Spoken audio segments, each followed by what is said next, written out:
3. Alright, it's Shiku here, guest videographer for Ixie Studios. And what we have here is the Underworld LARP. So I know a lot of people don't know LARP. So we're going to listen in on one of the guys explaining exactly what LARP is, as well as just a little bit of some of the weapons that are used.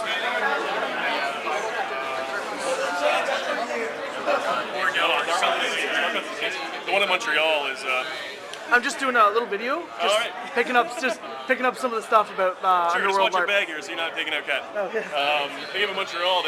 I would love to play it, but all their casting's in French, so it would be kind of screwed. But even then, they play on like 600 acres, and it's there, and they built it. And there's 2 cities at either end of the forest, and that's how they play. And that's kind of the idea of what we want. We want to get a game that is that big, where we can support 100 players, or 300 or 400 players. We have to have a game that we can actually build in our city that'll draw it in. I would play in that game. To me, that's what races do you got? we have our typical orcs, ogres. For elves, it's divided wild elves, which like nature loving, dark elves, which are traditional dark elves, drow. Yeah. Yes. We don't call them drow, they're called Trey, but Begins with a D. yeah, begins with a D. You kind of had to keep it, you know. No, you can't name your character Dritz. Sorry. Damn. People have tried. People have tried, and then tried to, when we said no, tried to tell us, hey, it's Kitty. This is Kitty, she plays our game too. I just thought I'd sell the sex for a second. Yeah, when they tried to play it, Dritz, we tried to explain it off as, no, I found this name on a random elf generator. Straight in. What else? High elves, traditional high elves, and ice elves, which are generally ice elves. But we have a Viking race, which is called the Einhir. They're pretty popular with most people. They're like the barbarians. We try to base them off Vikings as much as we can. Savar, which are our cat race. He's got to have a cat race. It's a matriarchal culture. And we kind of warn everybody when you come to play, if you're going to be a guy and you're going to play Savar, that you're very likely going to be in a very submissive role for most of it, because it's a very female-empowered race. Same with the LARP we do. It's all women with the cat race. Yeah, Screw that. I mean, men can be, you can play one for sure, and you can play the rebel one or the one that sticks up, like very much in a drow society, traditional drow society where men are crab and women will control everything. But your place on your own race. I'm trying to think, what's one of the races we got? Katie, what races do we have? Heard something about a lizard race or something? We have actual races. Shake and Kate, they play our game as well. Hi. We have a lizard Wave to race. the camera. We have a frag race. I think they call it every game's got a kind of like a frag style. Ours is Crips. Over chips or Crips, yeah. And you can unlock races with it. So they're not any more powerful than regular races. They're just different. But everybody wants to be a beautiful human snowflake.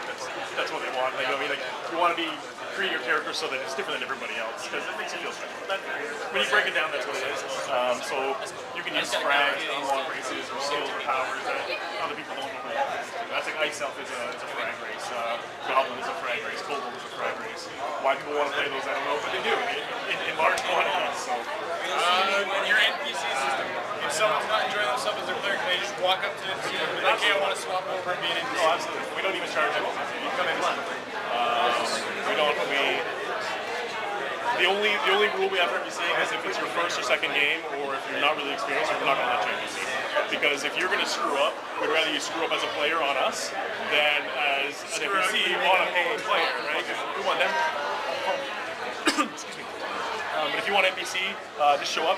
You'll gain experience where your character may not pay. I'm kind of addicted to NPCs. We want you. It's we do pretty good. We have maybe about 10 to 15 plot NPC per game average. But a player base about 100, so that's good. What kind of stuff do you do weapons-wise? Sorry, what was that? Weapons-wise. Like, how do we build, or what do we make? You know, what they're made of. What kind of classes, weapon classes do you have? The only place in the world where you can go out and beat your friends at plumbing supplies. That's pretty much it. I mean, everything you see here, back here, is what we make. We just rebuilt. This is our oldest weapon.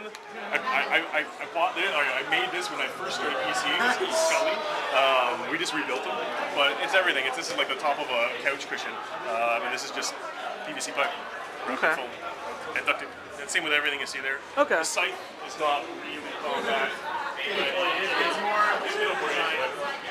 Pretty much if you see someone hold that, they're shooting that. So it doesn't really matter. We're not going to fight them. Just run away from that guy. I'd fight him. I'd win too. Two sticking. It's the kill. Oh, yeah, wood phase. I think monster called. She spent so much time on that pumpkin. The horns. Have sex with everything. Yeah, fun. Have sex with it. We have wood phase. I'm gonna keep my pumpkin. That's pretty much it for standard. I love this one. Oh, we have satyrs, yeah. We have a jaunty, which are basically. How does the armor and health work? Much like traditional Dungeons and Dragons, most RPGs, tabletop RPGs, you have a certain amount of body, which is your fortitude, whether it's hit points or body points or whatever you call it. On top of that, you have armor. Doing a shake. What's your armor worth? This chain here is worth 45 bucks. But it's solid steel chain and it covers past elbows and underneath my kilt. What are the armor down. So I distracted. That's alright. Yeah, that was the same description.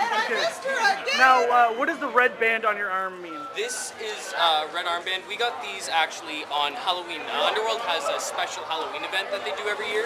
It's a little bit more intense than their other events. It's really good. It's a lot of fun. I wouldn't miss it for the world. And they gave these out to the first few people who pre-logged. Not the first few, a significant chunk. Yeah, as many as you could. As many as yeah. But yeah, and those we get then. So Okay. yeah. Our red armband rule is no other game in Ontario does that, or I mean, maybe in Canada. And it's basically if I'm wearing a red armband and you're wearing a red armband, we've both read the red armband rules. We've signed a red armband waiver, and it means we can add additional level of contact. So light pushes, light shoves. I can shoulder you a little bit. Obviously no punches or kicks or groins or anything like that. But it's Do you do a body check? not full of body check, but you can do a control body check. Yeah. Like have you ever seen when two shield walls meet and they kind of brace against one another and kind of shoving like that? That's okay. But you can't just be like somebody's walking through the woods. You can't just like dive and jab. But yeah. There's that level of You guys have shield bashing allowed or no?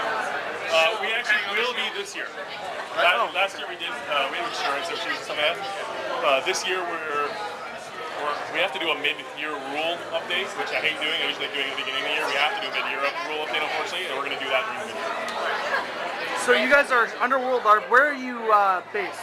We are based. We're based out of Toronto. The game itself plays in Cannington, which is just outside of Beaverton. Okay. Less than an hour from Toronto. All right. Did you say the game plays in Hamilton? Cannington.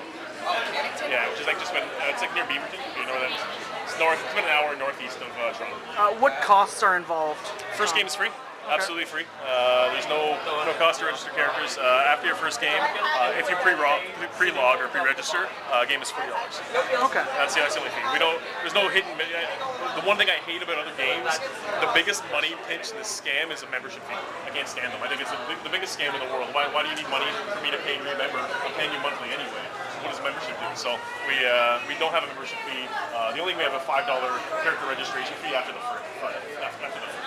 So that's to avoid people making like 40 characters. So if you want to make 40 characters, then you're paying. Yeah, they make Cat cry because she's got to log them all. So to discourage people who have lots and lots of characters, there's a $5 registration fee. But even as a first-time player, you don't. We have a very, very high female population, and we're very defensive of it. And That's perfect for you, Mr. L. I can't hurt women.